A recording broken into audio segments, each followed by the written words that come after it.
Line Arabian dates. இப்போ அது line லயனா டே. இது தரும் ஆரோக்கியம் இயற்கையானது. லயன் லயனா பிரீமியம் டேட்ஸ்.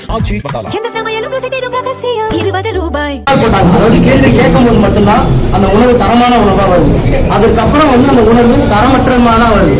எக்கச்சக்கமான பிரச்சனை வந்துகிட்டு இருக்கு சார். நம்ம வாட்ச்மேன் மாணவர்கள்ட்ட இழிவா பேசுறது, கண்காணிப்பாளரும் சில வாட்டி இழிவா பேசுறது, மாணவர்கள் அது பெரும்பாலும் மன உளைச்சல் ஆளாகி சில மாணவர்கள் ஹாஸ்டல் விட்டே போற அந்த அளவுக்கு மாணவர்களுக்கு அழுத்தம் கொடுக்கிறது. தலைமைச் செயலகத்தில் இன்று பணிகளை முடித்து புறப்பட்ட முதல்வர் விஜய் திடீரென சைதாப்பேட்டையில் உள்ள சமூக நீதி விடுதிக்கு சர்ப்ரைஸ் விசிட் கொடுத்தார். அமைச்சர்களுக்கும் போன் பறந்தது. அவசரமாக வந்து முதல்வருடன் சேர்ந்து கொண்டனர். முதல்வரின் திடீர் விசிட்டால் அங்குள்ள ஊழியர்கள் அதிர்ந்து போயினர்.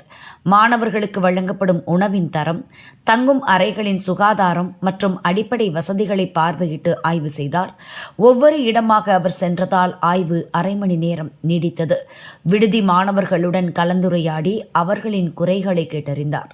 முதல்வரிடம் மாணவர்கள் அடுக்கடுக்காக புகார் கூறினர். அதாவது கேள்வி கேட்கும்போது மட்டும்தான் அந்த உணவு தரமான உணவா வருது. அதுக்கப்புறம் அந்த உணவு தரமற்றமான வருது. ஊழியர்கள் மாணவர்களை, படிக்கிற மாணவர்கள் எல்லாமே ஏழை மாணவர்கள், எளிய மாணவர்கள் தான். அதாவது காலையில காலேஜ் போறதும், பார்ட் டைமா ஜாப் போயிட்டு வரதும், சில பேர் டிஎன்பிசி கிளாஸ், யூபிஎஸ்சி கிளாஸ் அந்த மாதிரி தான் படிச்சுட்டு வராங்க. அந்த மாதிரி யூபிஎஸ்சி கிளாஸ் போயிட்டு வரும்போது நைட்டு 9:30 மணி 10:30 மணி வரையுமே காலேஜ் ஹாஸ்டல் டைம் வரதுக்கு முடியாது. இன்ஸ்டியூட் மூடி இங்கே வரதுக்கு டைம் ஆயிடுது.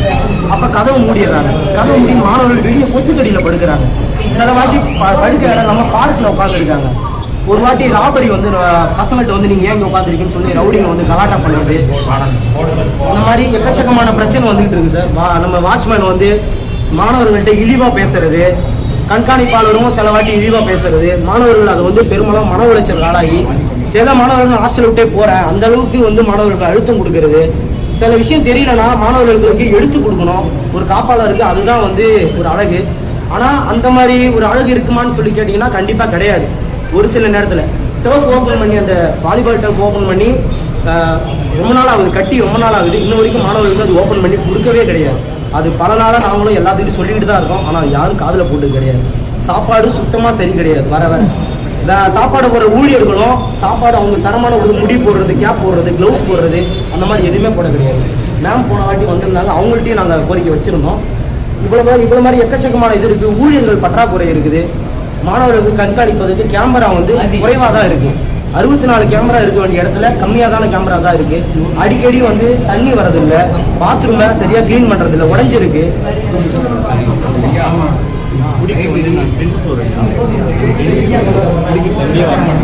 ஒரு டேபிள் மட்டும்தான் அது வயசு பட்டு மட்டும்தான் வருது.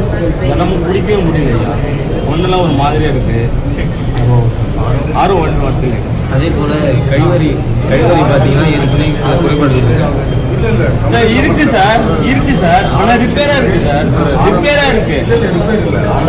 வாங்க சார் மேல பார்ப்போம்.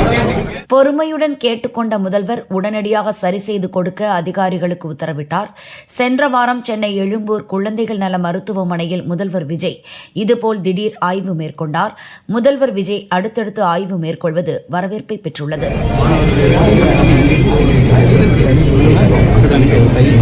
ஒரு முக்கியமான கோரிக்கை என்னன்னா சார், அதுவும் இல்லாமல் திருட்டு அம்மா நடக்குது. ஃப்ளோர் கேமரா ரெண்டு ஒரு ஃப்ளோருக்கு 2 கேமரா தான் இருக்கு. இந்த இடத்துல ஒரு கேமரா இருக்கு, அந்த சைடில் ஒரு கேமரா இருக்கு ஐயா. ரெண்டுமே படிக்க மட்டும்தான் கவர் ஆகுது. அந்த சைடில் ரூம் இருக்கு, இந்த சைடில் ரூம் இருக்கு ஐயா.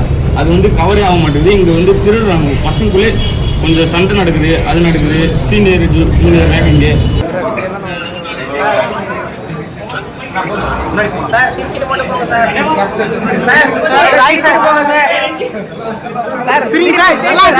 சிரிப்பு ரொம்ப